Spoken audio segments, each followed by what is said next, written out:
సాధారణంగా పేదలకు అందించాల్సిన రేషన్ బియ్యాన్ని గోదాముల్లో నిల్వ ఉంచుతారు. అక్కడి నుంచి ఎంఎల్ఎస్ పాయింట్ కు అటు నుంచి ఆయా ప్రాంతాల్లోని రేషన్ దుకాణాలకు లారీలో బియ్యాన్ని సరఫరా చేసి లబ్దిదారులకు అందిస్తారు. రేషన్ బియ్యం దారి మళ్లకుండా సరఫరా చేసే లారీలకు జీపీఎస్ ను అమరుస్తారు.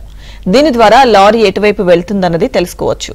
అయితే భద్రాద్రి కొత్తగూడెం జిల్లాలో లారీకి బదులు బైకు జీపీఎస్ అమర్చి అధికారులను ఏమార్చి రేషన్ బియ్యాన్ని అక్రమంగా తరలించిన ఘటన కొత్తగూడెం జిల్లాలో వెలుగు చూసింది.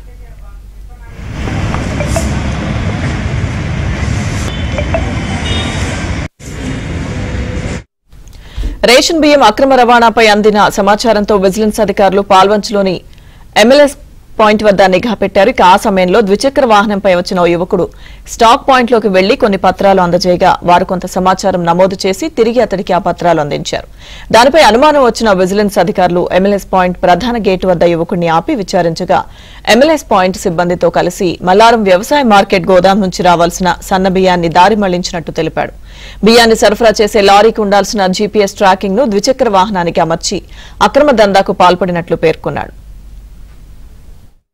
మన దగ్గర ఒక లారీ 300 క్వింటాల్ తోటి పీడిఎస్ రైస్ వస్తున్నట్టుగా సమాచారం ఇచ్చారు.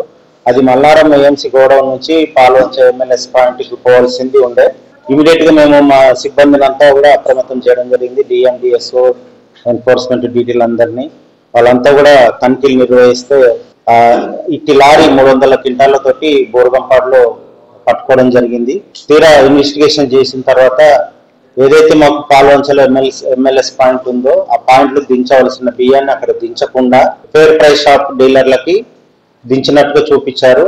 అక్కడ ఫేర్ ప్రైస్ షాప్ డీలర్లు మేము ఎంక్వైరీ చేస్తే కూడా బియ్యం దిగినట్టుగానే వాళ్ళు డ్రగ్ షీట్లు చూపించారు. అంతేగాని అక్కడ ఫిజికల్ గా బియ్యం స్టాక్స్ లేవు. అట్లాగే ఎంఎల్ఎస్ పాయింట్లు దిగాల్సిన బియ్యం కూడా అక్కడ వాళ్ళు దించుకోకుండా దించుకున్నట్టుగా ఎంఎల్ఎస్ పాయింట్ ఇన్ఛార్జ్ రిపోర్ట్ ఇచ్చారు. కాబట్టి ఇవన్నీ కూడా మేము రికార్డ్ చేసుకోవడం జరిగింది. ఇవన్నీ రికార్డ్ చేసుకున్న తర్వాత అన్ని ఎంక్వైరీ చేసిన తర్వాత ఈ ఎంఎల్ఎస్ పాయింట్ ఇన్ఛార్జ్ ఎవరైతే ఉన్నారో ఆమె మీద, వాళ్ళ అసిస్టెంట్ డేటా ఎంట్రీ ఆపరేటర్ అతని మీద, ఈ 6 రేషన్ షాప్ డీలర్ల మీద కూడా మేము కేసు నమోదు చేయడం జరిగింది.